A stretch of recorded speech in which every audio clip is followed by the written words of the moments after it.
शिवं शिवं। नमस्कार, आप सबका हमारे चैनल श्रीमद होम रेमेडीज पर स्वागत है। इस वीडियो में हम आपको बताने जा रहे हैं वो 3 चालें जो महाभारत में शकुनी ने चली थी। और वो कौन सी 3 खतरनाक चाल थी? तो पहली चाल तो मैं आपको बता देता हूँ। देखिए, शकुनी वैसे तो जो उनको करना था, एक दुश्मनी तो उन्होंने पाल ही रखी थी, कौरवों से भी और पांडवों से भी, और भीम ऐसे भी उन्हें परेशान करते रहते थे। तो उनका जो पहला चाल था वो ये था, भीम को जहर देने की योजना बनाना। सभी को गंगा के तट पर प्रणाम कुटी स्थान में जल क्रीड़ा करने और उत्सव मनाने के लिए एकत्रित किया गया था। और फिर दुर्योधन की योजना अनुसार, एक्चुअली में दुर्योधन पूरी तरह से अपने मामा शकुनी के दिमाग से ही चलते थे।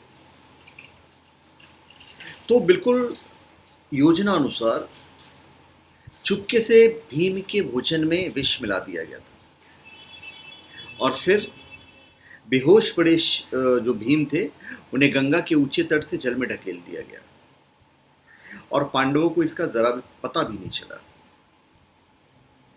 ये तो भीम जब जल में गए तो जल में उनके नाना आर्यक उसे वासुकी नाग के पास ले जाते हैं।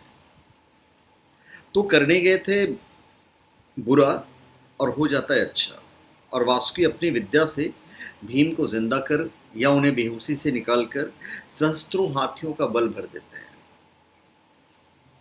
अब हम बात करते दूसरी चाल। दूसरी चाल थी पांडवों को वर्णावत भेजना। जहां पर लाक्षागृह में आग लगाकर पांडवों को जिंदा जलान मारने की योजना बनाई थी शकुनी ने। लेकिन उसी वक्त महात्मा विदुर ने पांडवों को गुप्त संदेश भिजवाया और वहां भी शकुनी का जो चाल था वो सक्सेस नहीं हो पाया।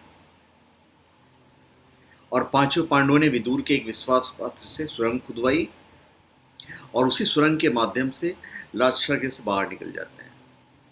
और इधर हस्तिनापुर में चारों तरफ ये बात फैल जाती है कि पांडव लाक्षागृह में मारे गए। लेकिन कुछ काल के बाद विदुर जी ही पांडवों को हस्तिनापुर लेकर आते हैं और फिर उनको इंद्रप्रस्थ का राज्य दिया जाता है। तो एक्चुअली में शकुनी जो चाल चल रहे थे, मकसद चाहे उनको कौरवों को समाप्त करना था या पांडवों को समाप्त करना था, और उनका हर चाल उनके अगेंस्ट में चला जाता था। उनकी तीसरी जो सबसे खतरनाक चाल थी वो थी दूत कीड़ा। जब युधिष्ठिर को इंद्रप्रस्थ का राज्य मिला तो उन्होंने अपने राज्य के विस्तार के लिए राजस्व यज्ञ किया। यहां भी शकुनी चिंतित हो जाता है और फिर एक कपट की नई योजना बनाते हैं। और फिर उसने चौसर, या उसको दूत कीड़ा कह लीजिए या जुआ कह लीजिए, इस खेल के लिए उन्होंने पांडवों को आमंत्रित किया। क्योंकि और पांडव क्या छल कपट से दूर थे, छल कपट उनके अंदर था ही नहीं। उन्हें ये नहीं पता था कि शकुनी के जो पासे हैं वो केवल शकुनी का कहा मानते हैं, उसी के इशारे पर चलते हैं। और इस खेल में पांडवों और द्रौपदी का अपमान ही कुरुक्षेत्र का सबसे बड़ा जो बेस है वो बना, कुरुक्षेत्र के युद्ध का सबसे बड़ा कारण।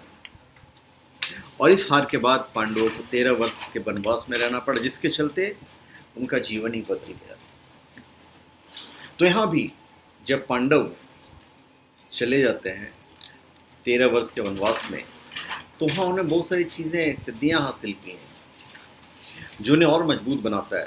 तो यहाँ भी आप देखेंगे कि शकुनी की हर खतरनाक चाल पांडवों के फेवर में रही है।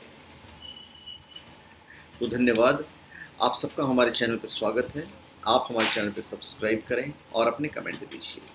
धन्यवाद। आपका हमारे चैनल श्रीमद होम रेमेडीज पे स्वागत है। सब्सक्राइब करने के बाद आप ये बेल आइकन दबाएंगे तो हमारे जितने भी अपलोड्स हैं, जितने पॉपुलर अपलोड्स हैं, वो आपके पास ऑटोमेटिक मिलते चले जाएंगे। और साथ में आपको मिलेंगे हमारे सारे पॉपुलर चैनल्स जिसे देखकर आप इंटरटेन होंगे। So please subscribe my channel and please tap the bell.